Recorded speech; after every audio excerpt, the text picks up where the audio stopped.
4, versículo 17.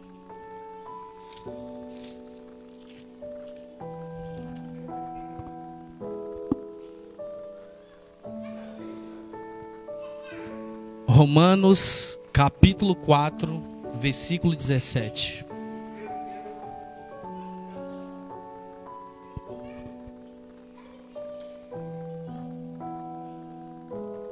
Todos encontraram? Diz assim, ó: como está escrito, eu o constituí pai de muitas nações. Ele é o nosso pai aos olhos de Deus, em quem creu, o Deus que dá vida aos mortos e chama a existência coisas que não existem, melhor dizendo, como se existissem. Abraão, contra toda esperança, em esperança creu, tornando-se assim pai de muitas nações, como foi dito a seu respeito, assim será a sua descendência. Poderia sentar, irmãos, para não alongarmos a leitura do texto, mas se vocês quiserem ficar com a Bíblia aberta, os pontos decorrerão dos versículos que lemos e os posteriores. Deus é maravilhoso, Deus é sensacional. Se nós terminássemos aqui essa mensagem, esse culto, já estaríamos felizes, pois tivemos a oportunidade de louvar a Deus e exaltá-lo na beleza da sua santidade. E é muito importante que estejamos em comunhão uns com os outros. Essa é a essência do corpo de Cristo, meus irmãos. O tema da mensagem é esperança, mas eu quero começar essa mensagem com uma pergunta para os queridos: nós estamos esperançosos ou desesperados?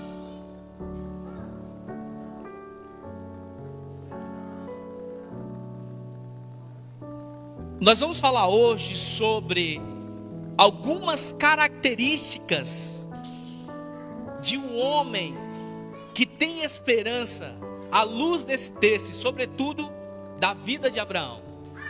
Mas antes de mais nada, eu gostaria de contar uma história para vocês. Em um certo lugar, havia um médico que estava passando por um grande problema.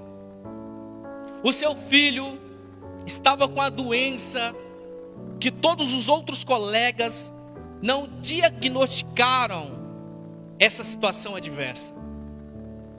Depois de meses de luta, esse médico, com o fim de colocar um ponto final nessa situação, ele aplica em seu filho uma injeção letal, vendo, portanto, o seu filho a falecer após essa aplicação. Obviamente, ele começou a chorar e não sabia o que fazer. Mas um amigo médico que lhe havia contado essa situação, minutos depois, ligou para ele e disse: eu descobri a cura do seu filho. Muitas vezes nós temos aplicado injeções letais em nossa fé por conta de pressa e não depender e não ter esperança em Deus.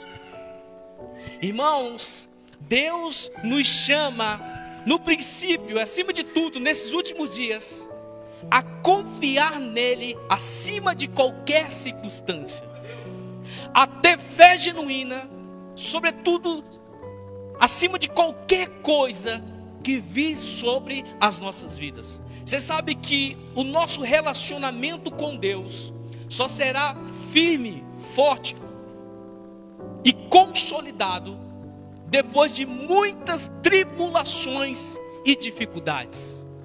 Porque nós só seremos homens e mulheres maduros depois de sair de grandes aflições. O cristianismo não está apenas embasado em triunfos e vitórias, apesar que Deus ele nos concede esse fato. Todavia, meus irmãos, como disse a nossa irmã no início do culto, nós vamos passar por dificuldades. E antes de eu entrar na mensagem propriamente dita, as dificuldades e os problemas do crente têm 3 motivos. Em primeiro lugar, para que nós não nos esqueçamos que o nosso lugar não é aqui, mas nos céus. Em segundo lugar, é para que o nosso caráter seja forjado. Romanos capítulo 3, versículo 5 em diante, diz que a tribulação produz perseverança, a perseverança um caráter aprovado, e um caráter aprovado, esperança. Então são esses motivos: forjar o nosso caráter, não fazer que nós não nos esqueçamos que o nosso lugar não é aqui, mas no céu, e para manifestar a glória de Deus. Dito isso, meus irmãos, eu quero discorrer sobre a mensagem de hoje. O termo esperança vem da palavra grega elpis, que significa uma atitude de quem espera, aguarda a qualquer momento e acontecimento, alegre ou triste, feliz ou infeliz. Esse é o significado de esperança. Podemos dizer que a esperança é o combustível da fé. São parecidos, mas quando nós temos fé, é consolidada a esperança de Cristo sobre nós.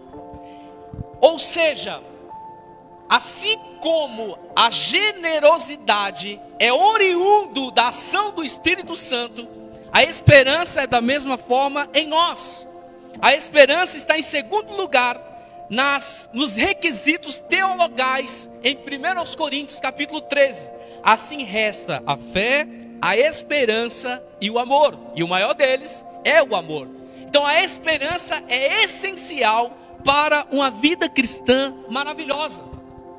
O texto que nós lemos, apesar que se nós formos fazer uma exegese bem aplicada, ela está falando estritamente sobre a salvação que figura em Abraão. Paulo vai advogar a causa dizendo que a salvação decorre da própria promessa de Deus e não advém das nossas ações. Isto é, a salvação é pela graça. Todavia, meus irmãos, não é errado aplicar o que nós vamos fazer hoje, que nós vamos ter uma visão de esperança e de fé. Primeira coisa que Paulo ressalta aqui no versículo 17 é que Deus, Ele chama a vida, a existência, coisas que não existem como se existissem. Em outras palavras, Paulo está trazendo aqui a soberania de Deus, a transcendência do Senhor, porque Ele chama a existência aquilo que já como se tivesse existido. Ou seja, Deus não está fechado no cronos, ou seja, no tempo. Ele é Deus acima de todas as coisas. O que o apóstolo menciona aqui é que Deus, Ele pode fazer coisas infinitamente mais do que pedimos ou até pensamos, de acordo com o poder que atua em nós. Primeiro ponto que nós aprendemos aqui é que Abraão não caminhava pela expectativa humana, mas pela promessa de Deus. Versículo 18: Abraão, contra toda esperança, creu, tornando-se pai de muitas nações. Hernandes Dias Lopes diz: nós podemos esperar contra a esperança se estamos crendo no Deus do impossível.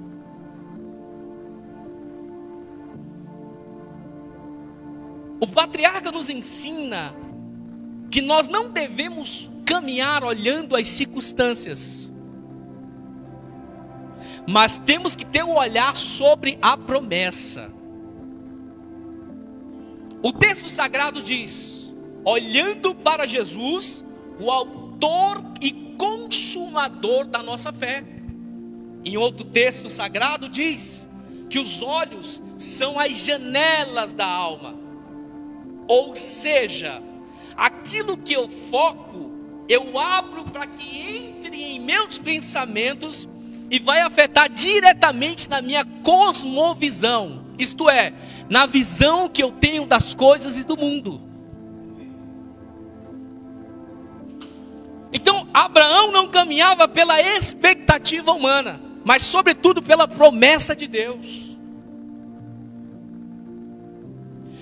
Os cristãos genuínos que avançam não estão travados em suas dificuldades e problemas, mas acima de tudo, firmado no propósito de Deus. O que vai dizer se nós vamos avançar ou não é onde os nossos olhos estão. Porque se você parar para pensar nesse exato momento, muitos irmãos estão passando por problemas.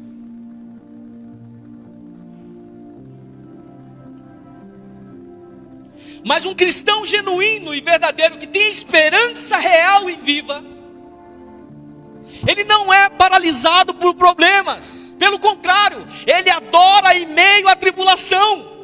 Quando Paulo e Silas estavam na prisão, após pregar a palavra em Atos 16, eles apanharam, eles foram humilhados, e a Bíblia diz que à meia-noite eles decidiram orar e louvar a Deus. Meu irmão, no momento em que há tribulação e humilhação, é o momento que você tem que se levantar de adoração e louvar a Deus, porque quando você adora e ora, Deus, ele se manifesta em sua direção, em seu favor.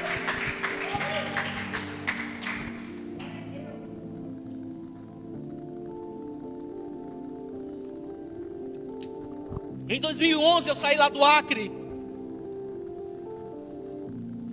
apenas com R$50 no bolso que me deram, com a passagem que a mãe do neto comprou para mim, usada por Deus.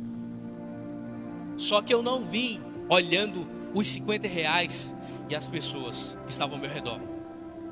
Eu vim olhando o que Deus ia fazer na minha vida aqui. Quando eu iniciei a faculdade, parece algo paradoxal e contraditório. Quando eu iniciei a faculdade, eu estava desempregado e o momento mais difícil financeiro da minha vida aqui em São Paulo.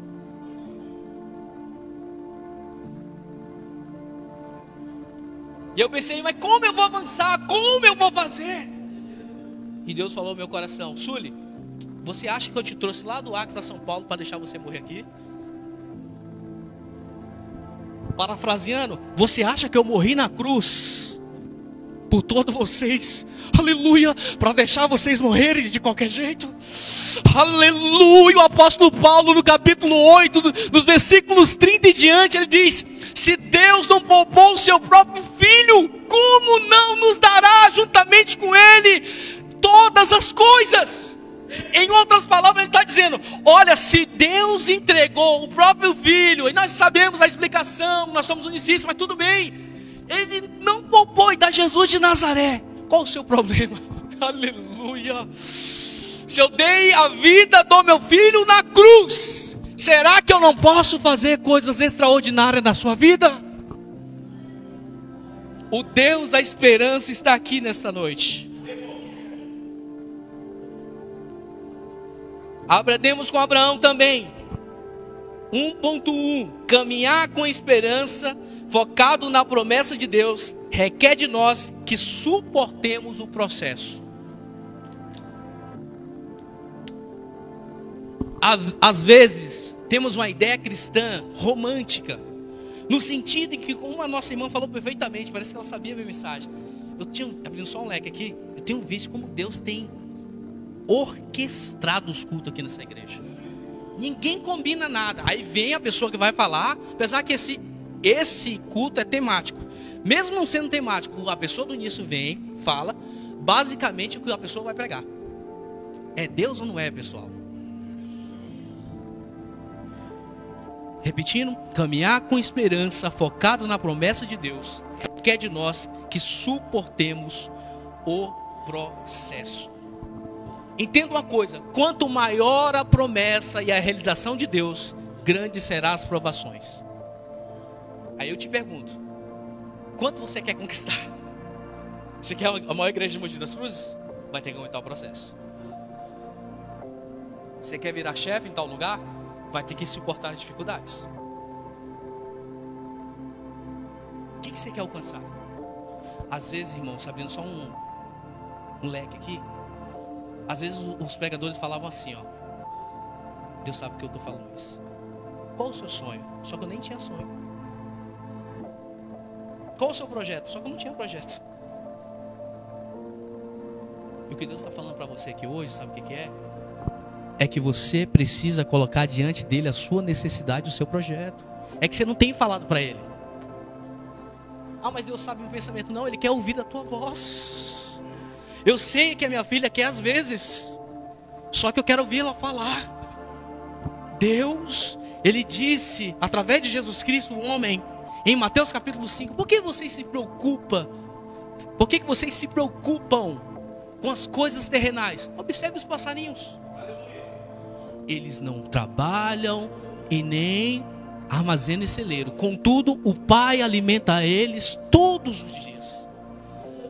Por que vocês se preocupam com o que comer e o que vestir? Observe os lírios do campo. Nem Salomão se vestiu dessa forma. Esses lírios parecem e passam, mas o Pai cuida de vocês.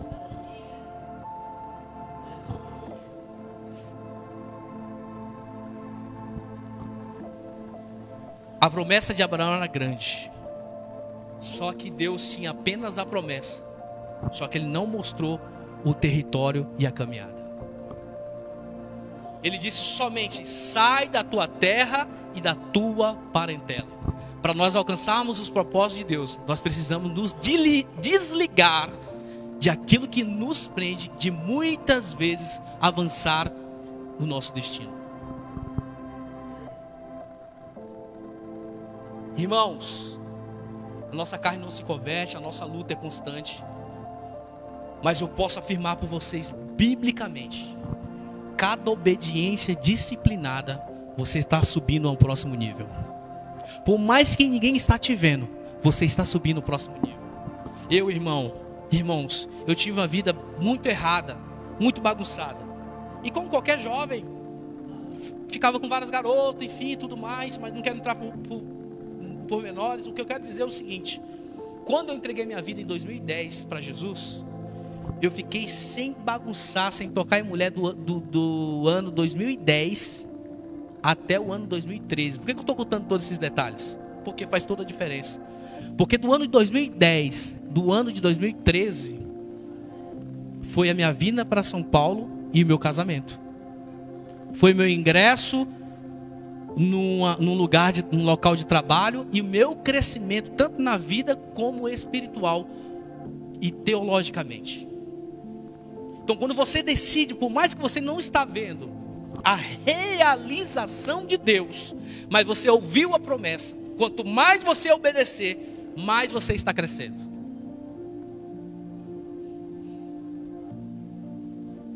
Nós somos o povo que caminhamos pelo que ouvimos e não por aquilo que nós vemos. E uma das figuras que a Bíblia diz que somos é a ovelha. A ovelha, como nós sabemos, ela é míope, isto é, ela não enxerga direito. Estima-se que esse animal enxerga apenas 8 metros de distância. Só que ela tem uma virtude: ela ouve muito bem. E o salmista diz no Salmos 23: o Senhor é o meu pastor. Ou seja, Deus como figura de pastor e nós como figura de ovelhas. Em João capítulo 10, Jesus diz: eu conheço as minhas ovelhas, elas me conhecem, elas ouvem a minha voz. Jesus não está dizendo elas me veem, elas ouvem a minha voz e me seguem. Irmãos, nós não caminhamos pelaquilo que vemos. Hoje você talvez esteja no inverno existencial, onde o frio da dificuldade e do problema cercam você, mas eu quero te falar que o sol da justiça, que é o nosso Deus, aleluia, ele vai brilhar no momento certo, e você vai caminhar em prosperidade e vitória. Você vai para o próximo nível, porque você foi chamado para ser mais do que vencedor em Jesus.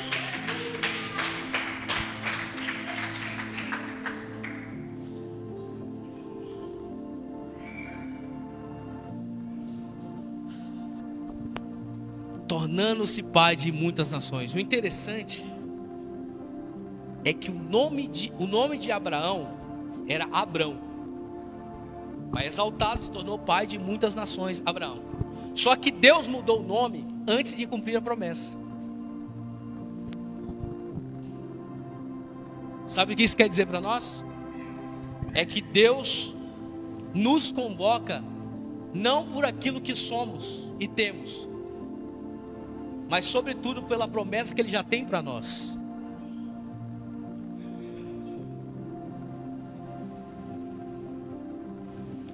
Outra coisa que nós vemos também nessa situação que eu estou falando, é que antes dele entregar o que Ele preparou, primeiro Ele nos prepara. Porque primeiro Ele mudou o nome de pai de muitas nações, porque Ele primeiro quis mudar a mente de Abraão e o coração dele, para entender o que Deus ia fazer. Antes de Pedro ser o grande apóstolo ganhador de almas, o nome dele era Simão, e Jesus falou: você é Pedro. Mas mesmo sendo Pedro, ele negou Jesus, ele olhou para trás várias vezes, e depois de alguns anos que ele foi consolidado como pedra, firmeza em Jesus. Ou seja, o processo entre o agora e a promessa que Deus tem para você pode demorar alguns tempos, só que Ele já te chama por Pedro, ou já te convoca por Abraão.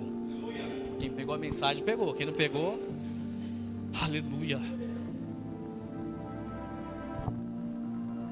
Jeremias 32:17 diz assim: ah, soberano Senhor, Tu fizeste os céus e a terra pelo Teu grande poder, por Teu braço estendido, nada é difícil demais para Ti. Esse versículo é maravilhoso, nós podemos pregar só nesse versículo. Fala dos atributos de Deus e suas características. Em segundo lugar, nós aprendemos aqui também, é que Abraão era obstinado pela promessa de Deus. Segundo o dicionário online de português, obstinado é característica de quem persiste, insiste, não desiste, persistente. Até combinou, né? Que não desiste facilmente de uma opinião ou convicção e tudo mais. Ou seja, uma pessoa resiliente, convicta, que sabe o que quer. Uma pessoa obstinada, ela não é paralisada. A grande pergunta é: nós sabemos quem é o nosso Deus? Em segundo lugar, nós sabemos realmente, acreditamos realmente que Deus pode mudar a nossa história, a nossa vida?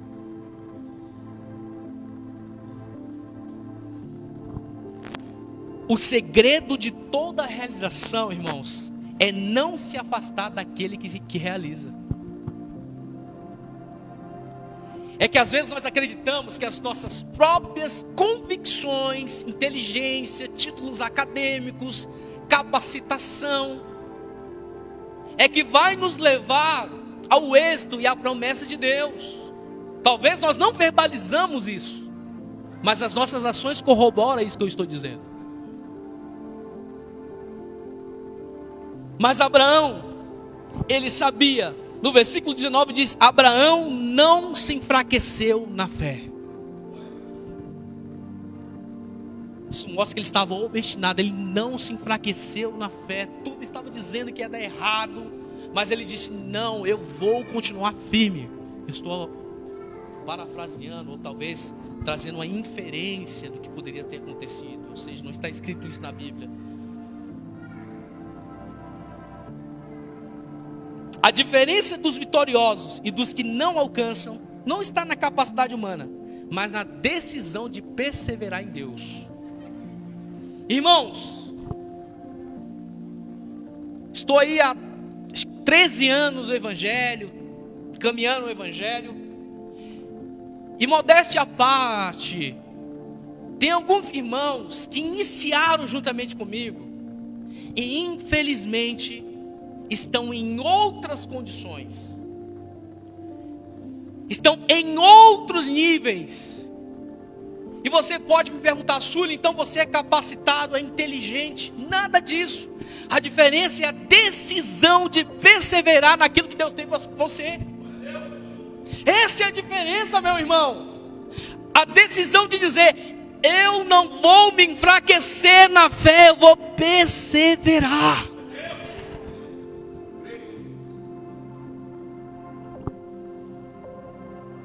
Terceiro lugar, Abraão decidiu não se vitimizar, mas ter fé e alcançar a promessa.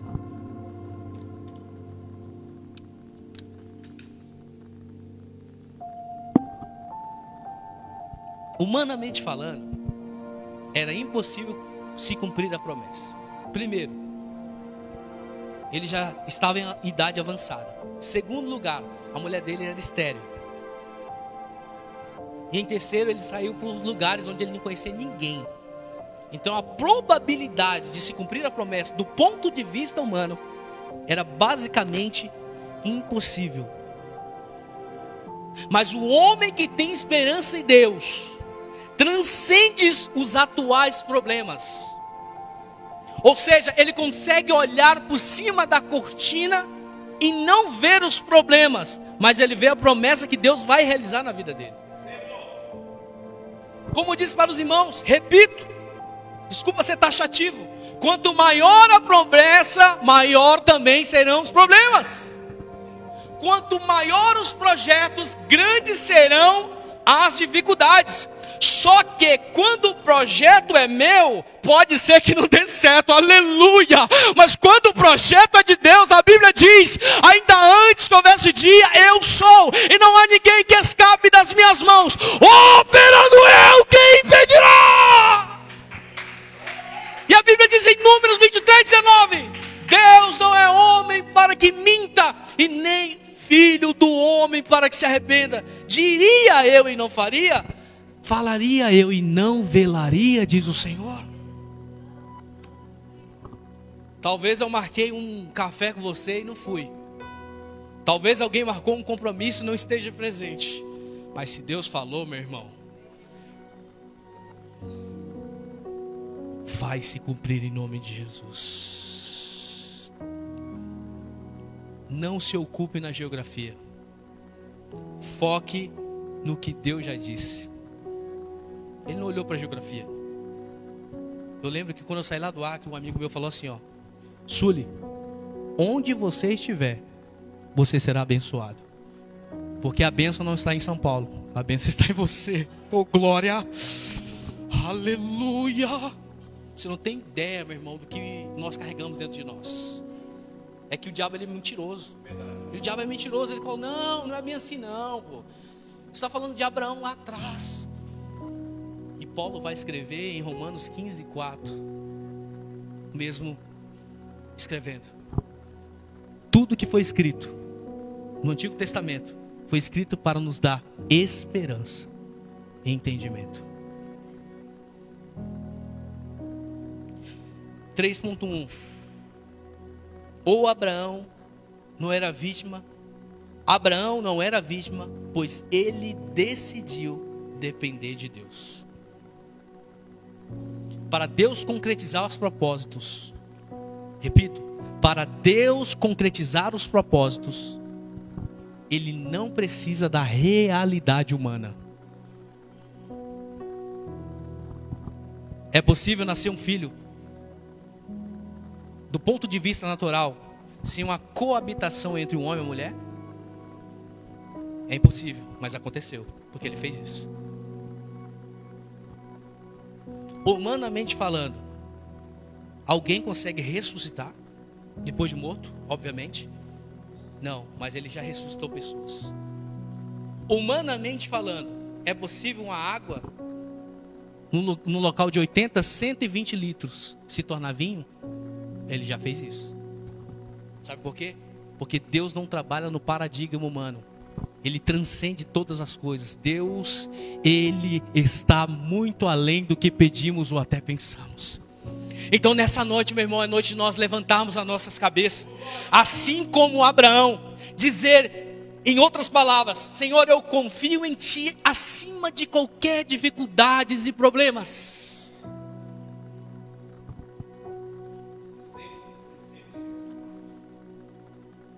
Quando eu iniciei a faculdade, uma pessoa estava me ajudando financeiramente. E ela parou, essa pessoa. E eu pensei, Deus, e agora? Como é que vai ser? Mas o Senhor disse, essa promessa o Senhor falou para mim que ia fazer. Eu não vi nenhum anjo, eu não vi nada. Mas eu decidi confiar em Deus. Às vezes, nós entramos aqui dentro da igreja com o coração partido, mas com a mente iluminada pelo Espírito Santo, oh glória. Às vezes, nós não queremos vir nem para a igreja, mas nós sabemos que o nosso amanhã é garantido em Deus. Isaías 45:15 diz: vejam, eu tenho gravado vocês nas palmas de minhas mãos. O termo hebraico ali tem uma conotação de perpetuar. Aí no 16 ele vai dizer assim, ó: pode uma mãe esquecer de um filho que está amamentando? Se esta esquecer, eu, o Senhor, jamais esquecerei de ti. Jesus, apesar que eu não estou falando de salvação, morreu na cruz por você. E você teria coragem de dar vida por ele? Abraão decidiu viver para ele. O que é que aconteceu? Ele se tornou pai de muitas nações. Ele decidiu não ser vítima, mas viver os propósitos de Deus. O texto diz assim, ó: mesmo assim não duvidou e não foi incrédulo. Na maioria das vezes, nós vamos estar entre a esmagadora realidade e entre a promessa de Deus. Na maioria das vezes, ser vítima ou avançar mesmo diante dos problemas. Aí eu te pergunto, vai ficar paralisado ou vai avançar hoje?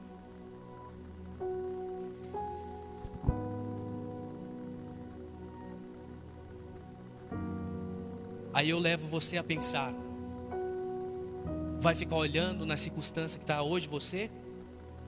Que eu não estou com desdém, eu sei que é difícil. Ou você vai decidir confiar em Deus, mesmo que você não veja a solução. Como eu disse para os irmãos, a diferença daqueles que avançam não está na capacidade humana. Porque como foi pregado muito bem pelo pastor Neto, Gideões, de 32 mil viraram 300. Deus estava dizendo em outras palavras, eu não preciso da capacitação humana. Eu uso vocês porque eu quero e tenho a misericórdia de vocês, quero que vocês sejam inclusos no meu reino. Você sabe que o nível de esperança determinará a nossa atitude. Já prestou atenção? Que quando nós estamos orando, lendo a palavra, pode vir até o demônio materializado na nossa frente, que a gente agarra ele pelo pescoço, puxa ele pelo rabo, nem sei se o demônio tem rabo. E nós vencemos qualquer coisa. Mas é só para baixar o nível de oração, de leitura, que uma pequena chuvinha já torna a tempestade destruidoras em nossas mentes. Mas um homem que tem esperança igual a Abraão, ele vai se fortalecer em Deus. Porque a Bíblia diz, quarto ponto, que Abraão adorava antes da promessa se cumprir. Às vezes nós queremos adorar depois da promessa. Não, é o contrário, nós adoramos para alcançar. E continuamos adorando porque alcançamos. Adoração significa reconhecimento, estimar a Deus, honrar ao Senhor. Então, em quarto lugar, Abraão adorava antes da promessa se cumprir. Porque a adoração traz esclarecimento. Olha o que o texto diz. Voltando 21. Estando plenamente convicto de que ele era poderoso para cumprir o que havia prometido. 20. Mesmo assim não duvidou nem foi incrédulo em relação à promessa de Deus, mas fortalecido em sua fé, deu glória a Deus, estando plenamente convencido. Ou seja, ele deu glória a Deus, esteve plenamente convencido. Porque a adoração traz esclarecimento. Quanto mais eu adoro, mais eu trago a esfera de Deus sobre a minha vida e a minha família. E com isso, Deus vai abrindo o nosso entendimento. Jeremias capítulo 33, versículo 3 diz: clama a mim e eu responder-te-ei. Ou responderei, numa versão mais, trazendo mais para o nosso português. Ou seja, o nível de clamor determina a quantidade, a petição, de resposta de Deus. Anunciar-te-ei coisas grandes e ocultas, em outras versões diz firmes, que você não sabe.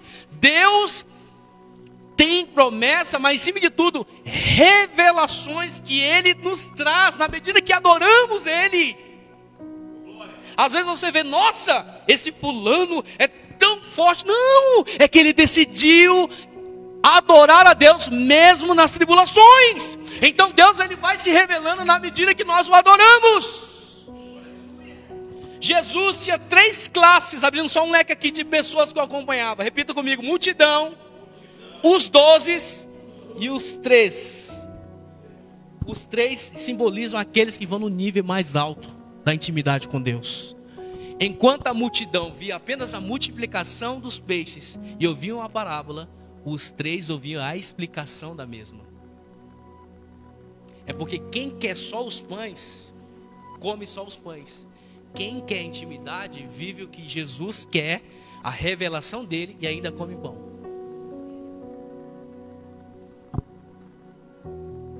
Ele se fortaleceu na fé, dando glória a Deus. A adoração te fortalece, meu irmão. Existem várias maneiras de cair, mas eu sei uma que você não cai quando você está adorando. Nesse exato momento em que você está adorando a Deus, é o momento em que você tem a certeza que você está firme com Deus. É um momento em que pode vir qualquer coisa, mas você não vai cair, não vai sucumbir às dificuldades, sobretudo aos pecados que nos assolam. Porque nós decidimos, meu irmão, se fortalecer na fé, dando glória a Deus. Abacuque vai dizer que o meu justo viverá pela fé. E se ele retroceder, a minha alma não terá prazer nele. O escritor de Hebreus vai dizer que sem fé é impossível agradar a Deus. Porque é necessário que aqueles que se aproximam de Deus tem que acreditar que ele existe em primeiro lugar, em segundo lugar que ele é galardoador daqueles que o adoram e esperam nele. Olha que legal, como Deus é maravilhoso. Ele estava, versículo 21, plenamente convencido. Ele só estava plenamente convencido. O que antecedeu isso? A adoração. Está em plena convicção daquilo que Deus quer para você.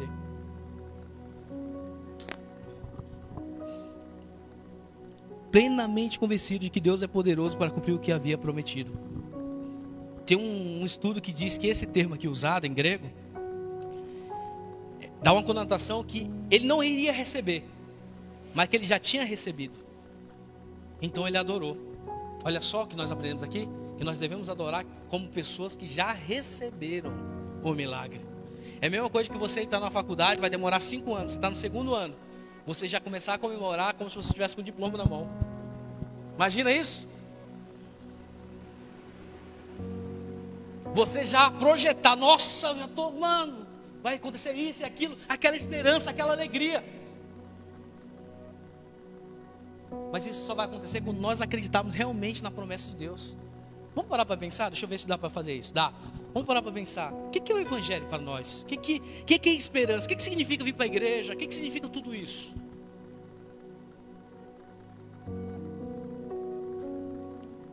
O texto, que a nossa irmã Lídia leu: alegrei-me quando me disseram, vamos à casa do Senhor, lá, lá. E aí ele vai dizer lá, sabe o quê? Qual o propósito que eu tenho de estar lá?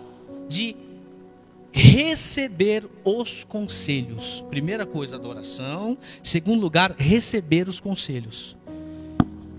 Abrindo um leque aqui, eu estou saindo um pouquinho da mensagem, tá? Daqui a pouco eu vou voltar. Quando o judeu recebia alguém na sua casa, ele tinha algumas saudações: beijo, lavava os pés, ungia com óleo. E um homem chamado Simão chamou Jesus para a casa dele, um religioso, e não fez nenhum tipo de saudação. Repito, vou saindo da mensagem, tá? Mas em contrapartida, uma mulher que era prostituta, ou seja, ela não era crente, ela não ia nem para a igreja. Ela entrou naquele ambiente onde não havia respeito algum por Jesus. E ela se jogou aos pés dele, derramou óleo, chorou e enxugou com os cabelos. E ele disse uma frase, depois do questionamento do religioso: quem muito é perdoado, muito é agradecido. Aquela mulher teve a convicção do perdão dos pecados da alma dela. Nós vamos chegar só a um nível de esperança, trazendo agora, entrando para a mensagem. Alto, grande, verdadeiro, a partir do momento que nós entendemos o que realmente significou na cruz do Calvário. Porque Abraão teve a prefiguração do que ia acontecer na cruz. Não foi isso que aconteceu? Ele levou o filho dele para sacrificar. Quando chegou lá, resumindo a história, ele já ia sacrificar o seu filho. E apareceu uma provisão de um cordeiro. E Abraão sacrificou o cordeiro. Ali é um tipo de Cristo. Simboliza que o cordeiro que foi morto na cruz foi oriundo do próprio Deus. João Batista disse: eis aí o Cordeiro de Deus que tira o pecado do mundo. Todos os anos acontecia um evento chamado Yom Kippur. Uma vez por ano um cordeiro morria. Era o sacerdote que levava para sacrificar. Só que nesse dia foi o próprio Deus que levou o cordeiro dele. Por isso João Batista disse: eis aí o Cordeiro de Deus. Esse daí tira o pecado do mundo. Vamos aplaudir a Jesus?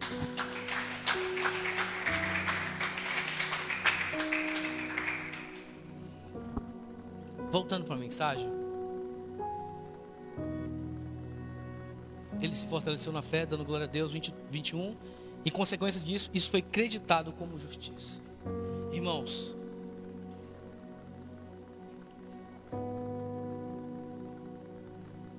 retenhamos firme a esperança que Deus tem para nós. Não desanimamos por nada, porque maior é Deus para realizar. Agora, para nós irmos para a conclusão. Quando eu sei que o meu projeto, e se essa promessa que eu tenho na minha mente e no meu coração é de Deus. Primeiro, quando ela está de acordo com a palavra de Deus. Segundo, quando ela glorifica o Senhor. E em terceiro, quando essa promessa está ligada com o propósito de Deus. Eu vou explicar. E eu vou dar uma história que fica mais fácil. Quantos aqui conhecem a história de Ana? Ela queria um filho, a Evelyn pregou, falou, mencionou aquele dia. Era uma humilhação, não ter filho.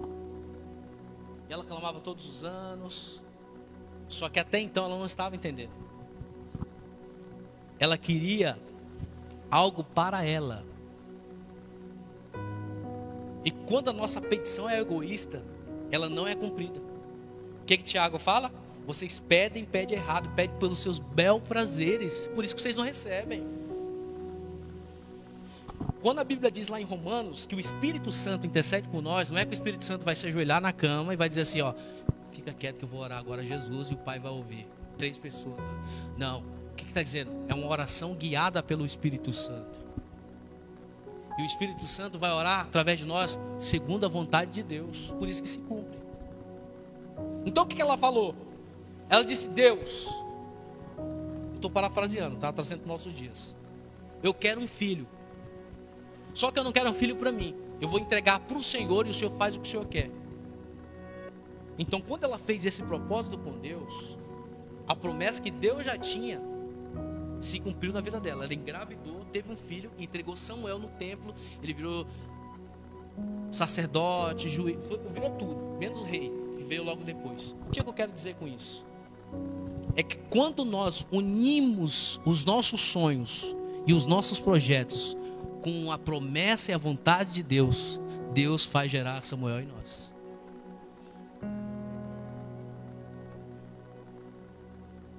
Chegou um tempo, o ano passado, eu não tenho vergonha de falar nisso, eu foquei naquilo que eu queria. Eu estava tirando o meu foco naquilo que Deus me trouxe para cá. E eu louvo a Deus porque Deus permitiu situações ruins para que eu pudesse enxergar esse erro.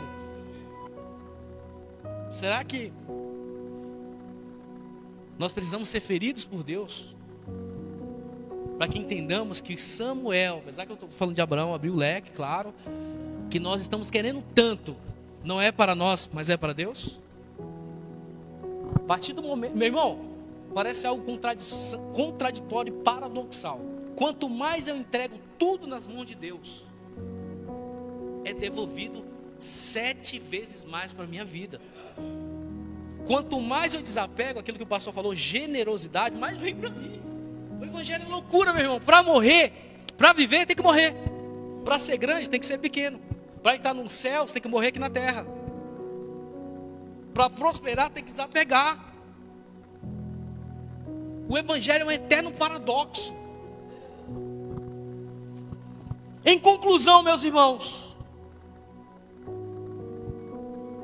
nós precisamos colocar em prática tudo aquilo que nós ouvimos hoje em nossas vidas. Não é emoção de um momento, apesar que nós temos que chorar mesmo, orar e buscar a Deus.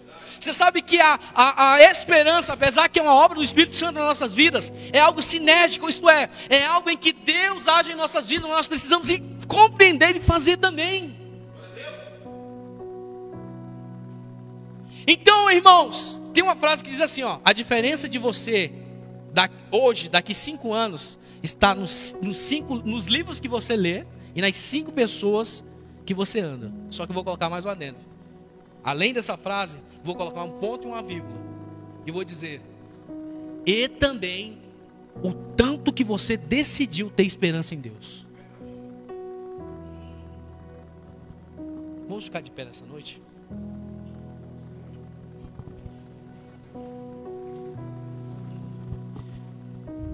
Não vamos deixar, irmão, nada parar nossas vidas. Não vamos deixar nada, irmãos. Coloca a sua vida diante de Deus. Fala assim, a oração que eu tenho feito esse ano, depois que tudo aconteceu, é: Deus, me mostra a tua vontade. Me mostra o próximo passo, o que eu tenho que fazer. Não deixe eu andar conforme eu quero, conforme as minhas decisões e pensamentos, porque a Bíblia diz que o nosso coração é enganoso, mas os planos de Deus se cumprem em nossas vidas. Assim como Abraão, que era velho, já não tinha como acontecer, meu irmão. Se Deus quiser fazer algo extraordinário na sua vida, Ele pode fazer. É a mesma coisa que Deus chegasse assim para um funcionário numa empresa de 1000 pessoas, o cara trabalha com todo respeito na área de produção, e Deus chegasse para ele e falasse para um cara, uma pessoa: está vendo você trabalhando nessa área de produção? Glória a Deus, benção. Só que daqui a alguns anos você vai se tornar o governador de São Paulo. Imagina. O cara fala: não, pô, eu não tenho nem faculdade, eu estou trabalhando aqui. Você não está entendendo.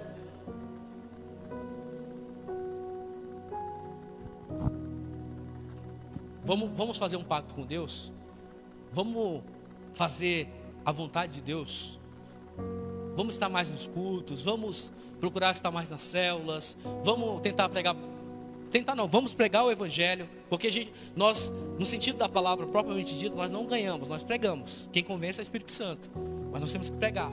Vamos fazer isso, sabe por quê? Vamos colocar os nossos olhos em Deus, porque quem prioriza os céus, vive as promessas dos céus.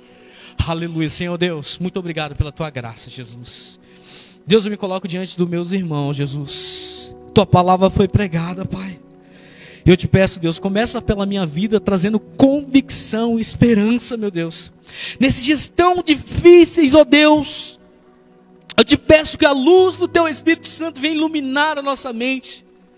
A Escritura diz que luz para os meus pés é a tua palavra, meu Deus. Ilumina-nos, ó Deus, para que possamos perseverar em Cristo. Senhor, nós colocamos nossos projetos em tuas mãos, meu Pai. Ó Deus, nós queremos, ó Deus, viver assim como Abraão viveu, em esperança, em fé, meu Deus. Te peço, ó Deus, opera poderosamente em nossas vidas. Desperta-nos, ó Deus, a ter uma esperança viva e real, Pai, na tua presença. Meu Deus, não nos deixe cair em tentação, meu Deus. Fortalece-nos, ó Deus, no íntimo dos nossos corações. Meu Deus, aqueles que têm empresas, abençoa poderosamente. Abençoa meus irmãos nos seus empregos, meu Deus, nos seus estudos, meu Pai. Mas acima de tudo, não deixe que os nossos corações sejam antropocêntricos, Senhor, mas que o Jesus, o Senhor, seja no centro das nossas vidas.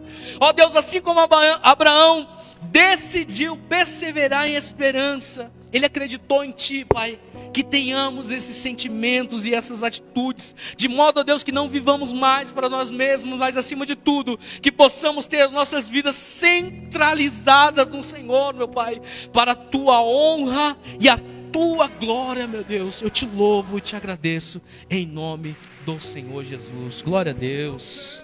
Deus é maravilhoso.